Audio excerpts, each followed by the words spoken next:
दरबार में आया 100 भिखारी का अनोखा मुकदमा।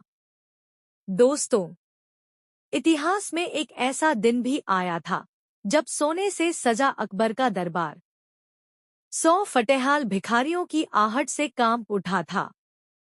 सुबह का वक्त था। आगरा के किले पर हल्की धूप उतर रही थी, लेकिन हवा में अजीब सी बेचैनी थी। दरबार सज चुका था। सिंहासन पर बादशाह अकबर विराजमान थे, शांत, गंभीर, लेकिन आंखों में कुछ खोजने की चमक। दरबारी अपनी जगह खड़े थे।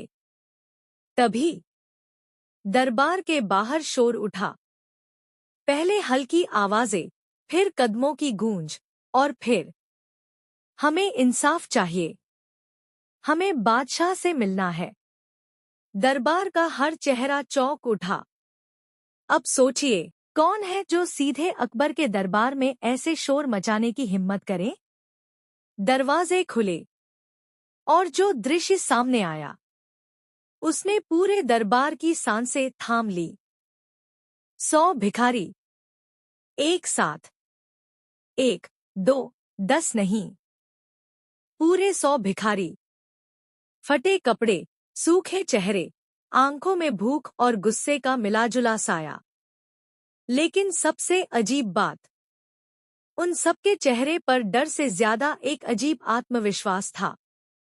जैसे वो यहाँ भीख मांगने नहीं, बल्कि कोई बड़ा दावा करने आए हों। दरबार में सन्नाटा छा गया। अकबर ने धीरे से हाथ उठाया। कौन हो तुम लोग? आवाज भारी थी, लेकिन शांत। भिखारियों में से एक आगे बढ़ा। उम्र करीब 50, चेहरा तेज, आंखें चालाक। वो झुका नहीं, बस बोला, जहां पनाह, हम 100 भिखारी हैं, और आज हम आपके दरबार में मुकदमा लेकर आए हैं। पूरा दरबार फुसफुसा उठा। मुकदमा? भिखारी और मुकदमा? यहीं से कहानी पलटती है। मुकदमा किस पर? अकबर की आंखें थोड़ी संकरी हुईं। किसके खिलाफ? भिखारी मुस्कराया। वो मुस्कान कुछ ज्यादा ही आत्मविश्वास से भरी थी। खुद आपके न्याय के खिलाफ। अब सोचिए, दरबार में क्या सन्नाटा छाया होगा। कुछ दरबारी गुस्से से लाल, कुछ डर से चुप, कुछ समझ ही नहीं पाए कि ये हो क्या रहा है। अकबर ने एक पल बीतने दिया, फिर बोले, अपनी बात रखो, लेकिन याद रखना, यह दरबार है, बाजार नहीं। भिखारी ने सिर हिलाया। जहां पनाह, हम 100 लोग, 100 अलग अलग कहानियां, लेकिन दर्द एक ही। उसने हाथ उठाया। हम सब आपके राज्य के न्याय के शिकार हैं।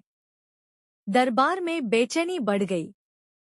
अब सवाल उठता है, भिखारी और न्याय का शिकार?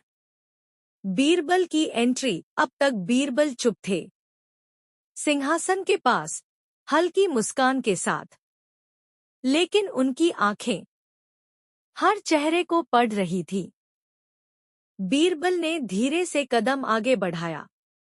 जहां पनाह, मुझे इजाजत हो तो मैं इनकी कहानी सुनना चाहूंगा। अकबर ने सिर हिलाया। बीरबल भिखारियों की तरफ मुड़े। उनकी आवाज नरम थी, लेकिन धारदार। तुम 100 हो, तो बोलने वाला कौन? वो ही भिखारी फिर आगे आया।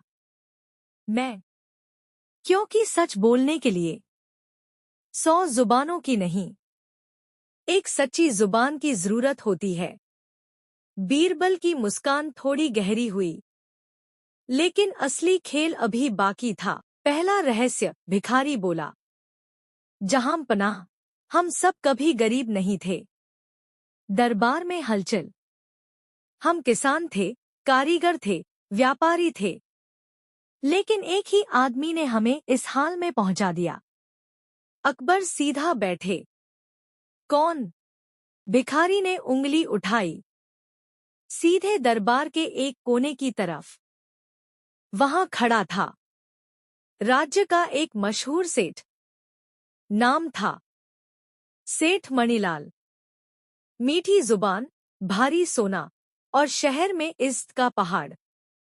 सेठ मणिलाल मुस्कराया, हल्की सी झुककर बोला, जहांपना, ये लोग झूठ बोल रहे हैं। भिखारियों की बातों पर विश्वास करना खतरे से खाली नहीं। बीरबल ने सेठ को देखा, फिर भिखारी को, और मन ही मन सोच लिया, यह मुकदमा साधारण नहीं है। दिमागी जंग की शुरुआत। बीरबल बोले, सेठ मणिलाल, ये कह रहे हैं कि आपने इन्हें बर्बाद किया। सेठ हंसा, जहांपना, मैं तो दानवीर हूँ। हर महीने 100 भिखारियों को खाना खिलाता हूँ। भिखारी ने तुरंत जवाब दिया, हाँ, खिलाते हो, लेकिन पहले हमें भिखारी बनाकर। दरबार में सन्नाटा। अब सोचिए, ये आरोप कितना खतरनाक था। बीरबल ने आंखें बंद की, जैसे किसी पुराने खेल की चाल समझ रहे हों। बताओ, तुम सब एक साथ कैसे बर्बाद हुए? भिखारी बोला, कर्ज। बस एक शब्द, लेकिन उसी शब्द में 100 जिंदगियों की तबाही छुपी थी। कर्ज का जाल। भिखारी ने कहना शुरू किया, सेठ मणिलाल सस्ते कर्ज का लालच देते थे। पहले मदद, फिर ब्याज, फिर दस्तावेज, और अंत में सब कुछ छीन लेना। एक एक करके भिखारी आगे आए। हर कहानी अलग, लेकिन अंत एक ही। घर गया, जमीन गई, इज्जत गई। बीरबल हर शब्द सुन रहे थे, बिना टोके, बिना गुस्से के। सेठ मणिलाल बीच में बोले, जहांपना, कर्ज लेना उनकी मर्जी थी। ना चुका पाए तो मैं क्या करूं? अकबर चुप थे, बहुत ज्यादा चुप। यहीं से खतरे की गंध आने लगी। बीरबल की चाल। बीरबल ने अचानक सवाल बदला, सेठ मणिलाल, आप कहते हैं आप दानवीर हैं? जी। तो फिर? बीरबल रुके। पूरा दरबार रुक गया। तो आपने इन 100 भिखारियों कोड़ोट आज ही दरबार में क्यों भेजा? सेठ का चेहरा एक पल को जड़ हो गया। मैंने नहीं भेजा। बीरबल मुस्कराए। तो फिर ये 100 लोग आज ही, एक ही मुकदमे के साथ, एक ही समय दरबार कैसे पहुंचे? अब सोचिए, यह सवाल मामूली नहीं था। सेठ के माथे पर पसीना। भिखारी ने धीमे से कहा, क्योंकि सेठ मणिलाल को यकीन था कि आज उनका दिन सुरक्षित है। दरबार में सनसनी। असली साजिश की झलक। बीरबल ने अकबर की तरफ देखा, फिर बोले, जहांपना, मुझे लगता है ये 100 भिखारी नहीं। थोड़ा रुके, ये 100 गवाह है। दरबार में भूचाल। सेठ चिल्लाया, ये झूठ है। बीरबल की आवाज अब ठंडी थी। अगर झूठ है, तो आज रात। उन्होंने भिखारियों की तरफ देखा। इन 100 लोगों को कोडोट महल के भीतर ठहरने दिया जाए। सेठ का रंग उड़ गया। अब सोचिए, एक सेठ कोडोट भिखारियों के महल में ठहरने से डर क्यों लगेगा? अकबर ने फैसला सुनाया, ऐसा ही होगा।